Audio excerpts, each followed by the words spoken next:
টানা বৃষ্টিতে পাহাড় ধসে মৃত্যুর এমন মিছিলে পার্বত্য অঞ্চলে এখন শোকের মাতম।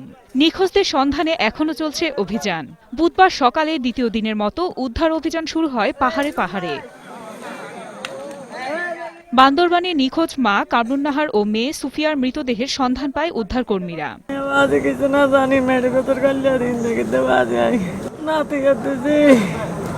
দেহগুলো প্রায় ৩০ ফুট মাটির নিচে চলে গিয়েছিল বলে জানায় উদ্ধারকর্মীরা।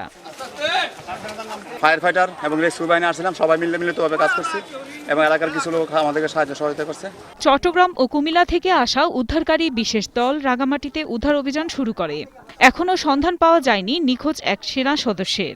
ধসে পড়া মাটির নিচে এখনো অনেক মানুষ চাপা পড়ে আছে বলে জানান তারা।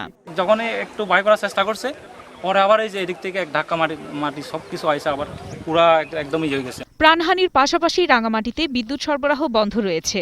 এছাড়াও জেলার প্রায় ৩০ কিলোমিটার যান চলাচলের অনুপযোগী হয়ে পড়ে। ঢাকা ও চট্টগ্রাম সহ আশপাশের সব জেলার সঙ্গেই সড়ক যোগাযোগ বিচ্ছিন্ন রয়েছে রাঙামাটির।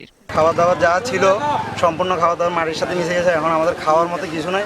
চট্টগ্রামের রাঙ্গুনিয়া, রাজানগর ও ইসলামপুরেও বুধবার সকাল থেকে শুরু হয় উদ্ধার অভিযান। উদ্ধার করা হয় ২ জনের মরদেহ। এদিকে ভারী বর্ষণে কক্সবাজারের টেকনাফে মঙ্গলবার মধ্যরাতে নতুন করে ধসে পড়ে একটি পাহাড়ের কিছু অংশ। মাটি চাপা পড়ে মারা যায় বাবা ও মেয়ে। পরে স্থানীয়রা তাদের মৃতদেহ উদ্ধার করে।